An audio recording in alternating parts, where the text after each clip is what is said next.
Dear colleagues, first of all, let me welcome all of you and thank organizers for hosting Euronest Parliamentary Assembly here in Brussels, in the European Parliament. Let me start with Armenian issue. Many reporters touch the recent developments in my country. I would like to express gratitude to the ad-hoc delegation of European Parliament visited Armenia recently and having chance to get acquainted in the situation on the place, on the stage. I think the most important part of the assessment is that we should acknowledge that this non-violent transformation, transfer of the power, takeover of the power is a sign of the high-level development of Armenian political culture. And we should acknowledge that all sides try to keep constitutional pathway and to avoid collisions. A new government has been elected and approved by a legitimate parliament. I think this constitutional basis is of utmost importance for the future democratic development of my country. I guess all Armenian political forces should continue to build a real, open and democratic society where intolerance should be eradicated, where political pluralism should be fostered, where the freedom of media should be guaranteed, freedom of expression should be respected, and constitutional separation of the power should be unwavered. Politically driven persecution should be forbidden, and selective justice should be excluded. This is our vision about cooperation with the new government.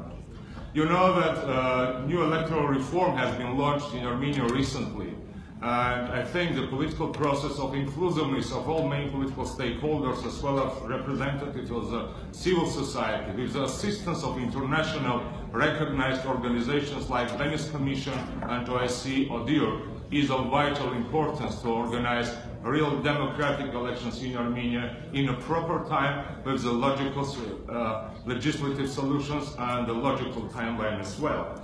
Coming back to the SIP, I would like to say that really from the 1st June it's under provisional application, and government and Parliament of Armenia will try to take the best usage of that. But it doesn't undermine the necessity and the importance of the speed ratification of this agreement through the national parliaments of the EU member states. And I am very glad that Euronest, my colleagues in Euronest agreed to put such kind of urgency on the top of our political priorities. I think that we should continue to implement the approach more for more, not only in financial and economic sense, but also on political level.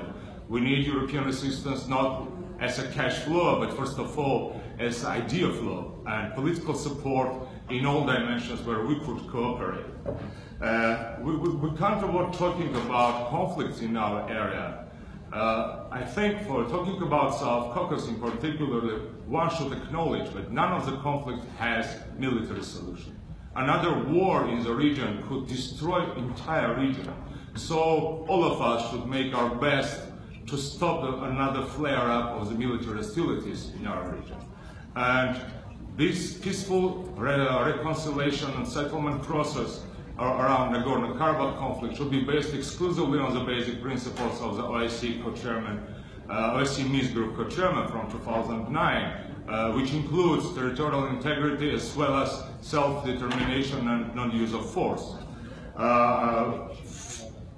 I would like to finish with the hope that the Eastern Partnership area will become a real area of peace, prosperity and cooperation. But the European Union, despite its local problems, upcoming European parliamentary election will continue to pay a proper and relevant attention. Thank you very much.